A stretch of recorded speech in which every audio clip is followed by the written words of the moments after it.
ಕೋಟ್ಯಾಂತರ ರು ಸಾಲ ಮರುಪಾವತಿ ಮಾಡದ ಹಿನ್ನೆಲೆ ಕಳೆದೊಂದು ವಾರದಿಂದ ಶಾಲೆಗೆ ಬೀಗ ಜಡಿಯಲಾಗಿದ್ದು ವಿದ್ಯಾರ್ಥಿಗಳು ಹಾಗೂ ಪೋಷಕರು ತೀವ್ರ ಆತಂಕಗೊಂಡಿರುವ ಘಟನೆ ತಾಲೂಕಿನ ಕಿರಂಗೂರು ಬಳಿಯ ಕೇಂಬ್ರಿಡ್ಜ್ ಶಾಲೆಯಲ್ಲಿ ಬೆಳಕಿಗೆ ಬಂದಿದೆ. ಉಪಮುಖ್ಯಮಂತ್ರಿ ಡಿಕೆ ಶಿವಕುಮಾರ್ ಆಪ್ತ ಅರಳಳ್ಳಿ ವಿಶ್ವನಾಥ್ ರವರ ಒಡೆತನಕ್ಕೆ ಸೇರಿದ ಕೇಂಬ್ರಿಡ್ಜ್ ಶಾಲೆ ಮತ್ತು ಕಾಲೇಜಿಗೆ ಬೆಂಗಳೂರಿನ ಸರ್ ಎಂ ವಿಶ್ವೇಶ್ವರಯ್ಯ ಕೋಆಪರೇಟಿವ್ ಬ್ಯಾಂಕ್ನಿಂದ ಕೋಟ್ಯಾಂತರ ರು ಸಾಲ ಪಡೆದಿರುವುದಾಗಿ ತಿಳಿದು ಬಂದಿದ್ದು, ಸಾಲ ಮರುಪಾವತಿಯಾಗದ ಹಿನ್ನೆಲೆಯಲ್ಲಿ ಬ್ಯಾಂಕಿನವರು ಬೀಗ ಜಡಿಯಲಾಗಿದೆ. ಈ ಹಿನ್ನೆಲೆಯಲ್ಲಿ ನವೆಂಬರ್ 30ರ ಶನಿವಾರದಿಂದ ವಿದ್ಯಾರ್ಥಿಗಳು ಶಿಕ್ಷಣದಿಂದ ವಂಚಿತರಾಗಿದ್ದು, ಪೋಷಕರು ಹಾಗೂ ವಿದ್ಯಾರ್ಥಿಗಳು ತೀವ್ರ ಆತಂಕಗೊಂಡಿದ್ದಾರೆ. ಶಾಲೆ ತುಂಬಾ ಹೆಸರಾಂತ ಶಾಲೆ. ಸುತ್ತಮುತ್ತ ಒಂದು ಗ್ರಾಮೀಣ ಜನತೆ ರೈತರುಗಳೆಲ್ಲ ತಮ್ಮ ಮಕ್ಕಳನ್ನ ಇಲ್ಲಿ ಇವರನ್ನೇ ನಂಬಿ ಒಂದು ವಿದ್ಯಾಭ್ಯಾಸ ಕಳಿಸಿದ್ದೀವಿ. ಶನಿವಾರ ದಿನ ಏಕಾಏಕಿ ಪೊಲೀಸರು ಬ್ಯಾಂಕ್ ಸಿಬ್ಬಂದಿಗಳೆಲ್ಲ ಸೇರಿ ಮಕ್ಕಳನ್ನ ವಿದ್ಯಾಭ್ಯಾಸ ಮಾಡ್ತಾ ಮಕ್ಕಳನ್ನ ಒಂದು ಹೊರ ದುಡ್ಬಿಟ್ಟು ಸೀಜ್ ಮಾಡ್ಕೊಂಡು ಹೋಗಿದ್ದಾರೆ. ನಾವು ಇದ್ರ ಬಗ್ಗೆ ತುಂಬ ಒಂದು ಹೋರಾಟ ಮಾಡ್ಕೊಂಡು ಬರ್ತಾ ಇದ್ದೀವಿ. ಮತ್ತು ಪೋಷಕರು ಈಗ ಕಂಗಾಲಾಗಿದ್ದಾರೆ. ಮತ್ತು ಏನು ಹೇಳಿದ್ರೆ ಇವರು ಈ ರೀತಿ ಮಕ್ಕಳನ್ನ ಮುಗ್ಧ ಮನುಷ್ಯರು ಮಕ್ಕಳನ್ನ ಹೊರ ಹಾಕಿರೋದು ತುಂಬ ದೊಡ್ಡ ನೋವಿನ ಸಂಗತಿ. ದಯವಿಟ್ಟು ಇದು ಸಂಬಂಧಪಟ್ಟ ಅಧಿಕಾರಿಗಳು, ಜಿಲ್ಲಾಧಿಕಾರಿಗಳಾಗಿರ್ಬೋದು, ಶಿಕ್ಷಣಾಧಿಕಾರಿಗಳಾಗಿರ್ಬೋದು ಮತ್ತು ಶಿಕ್ಷಣ ಮಂತ್ರಿಗಳಾಗಿರ್ಬೋದು ಎಲ್ಲರೂ ಇದ್ರ ಬಗ್ಗೆ ಗಮನ ಹರಿಸಿ ಮಕ್ಕಳನ್ನ ವ್ಯಾಸಂಗಕ್ಕೆ ಬರುವ ಒಂದು ಅಭ್ಯಾಸ ಮಾಡಿಕೆ ಶನಿವಾರ ದಿನ.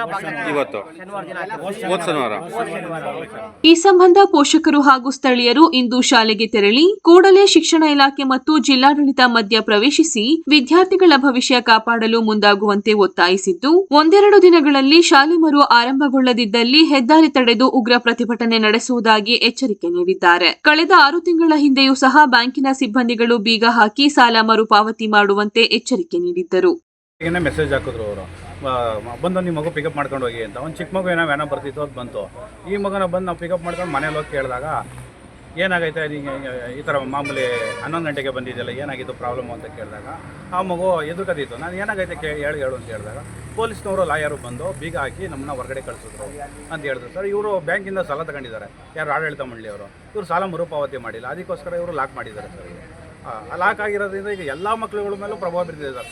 ಸುಮಾರು 800 ಮಕ್ಕಳು ಓದ್ತಿದ್ದಾರೆ ಸರ್. ಇಲ್ಲಿ 800 ಮಕ್ಕಳಿಂದನೂ ಎಲ್ಲರಿಂದನೂ ಮಾಮೂಲಿ ಫೀಸ್ ಕಲೆಕ್ಷನ್ ಮಾಡಿದ್ದಾರೆ ಇವರು, ಆದರೂ ಸಾಲ ಕಟ್ಟಿಲ್ಲ ಇವರು. ಈಗ ನಮ್ಮ ಮಕ್ಕಳುಗಳಿಗೆ ಇದು, ಈಗ ನಮ್ಮ ಮಗು SLC ಓದ್ತಿದೆ, ಅದ್ರ ಫೌಂಡೇಶನ್ನೇ ಇದು. ಈಗ ಅವಾಗಲೇ 1 ವಾರದಿಂದ ಅದಕ್ಕೆ ಎಜುಕೇಷನ್ ಇಲ್ಲ, ಮನೇಲಿದೆ. ಅದ್ರ ಪ್ರಭಾವ ಎಲ್ಲ ಮಾಮೂಲಿ ಆಡಳಿತ ಮಂಡಳಿ ಮೇಲೆ ಬೀರ್ತಿದೆ ಸರ್. ಇದಕ್ಕೆ ಜಿಲ್ಲಾ ಆಡಳಿತವರು ಮತ್ತು ನಮ್ಮ MLA ಅವರು ಮತ್ತು ಇವರು ಆಡಳಿತ ಮಂಡಳಿಯವರು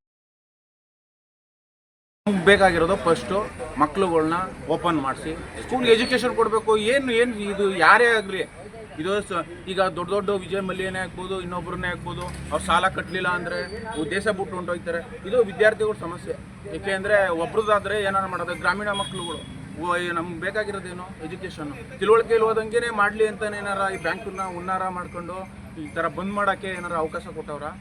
ಅದೇನು ಇದನ್ನು ಕ್ರಮ ತಗೊಳ್ಳಿಲ್ಲ ಅಂದರೆ ಈಗ ಹೆಂಗಿರೋ ಹೈವೇಗಿದ್ದೀವಿ, ಹೈವೇಗೆ ಹೋಗ್ಬಿಟ್ಟು ಕೂತ್ಕೊಂಡ್ರೆ ದನ ಕರುಗಳು ಇನ್ನೇನು ನಮ್ಮ ದನ ಮೇಯ್ಸಕ್ಕೆ ಬಿಟ್ಬಿಡ್ತಾರೆ ಇವರು. ಎಜುಕೇಷನ್ನು ಮಾಡೋದು ಬೇಡ ಅಂದ್ಬಿಟ್ಟು ಏನೋ ಉನ್ನಾರ ಮಾಡ್ತಾಯಿದ್ದಾರೋ. ನಾವೇನೋ ಇದು ಕೂಲಿ ಪಾಲಿ ಎಲ್ಲ ಮಾಡಿ ಕಷ್ಟಪಟ್ಬಿಟ್ಟು ತಂದು ಹಾಕಿರ್ತಾರೆ ಸರ್. ಇಲ್ಲಿ ಈ ಥರ ಬ್ಯಾಂಕ್ ಅವ್ರಿಗೆ ಎದುರ್ಕೊಂಡು ಈ ಥರ ಸ್ಕೂಲ್ನ ಬಂದ್ ಮಾಡ್ಸವ್ರೆ ಅಂದರೆ ಯಾವ ರೀತಿ ಇದೀವಿ, ಯಾವ ಇದರಲ್ಲಿ ಇದ್ದೀವಿ ನಾವು? ಹಂಗಾರೆ ಗ್ರಾಮೀಣ ಭಾಗದವ್ರು ಹಂಗಾರೆ ಇದು ಮಾಡಲೇಬಾರ್ದಾ?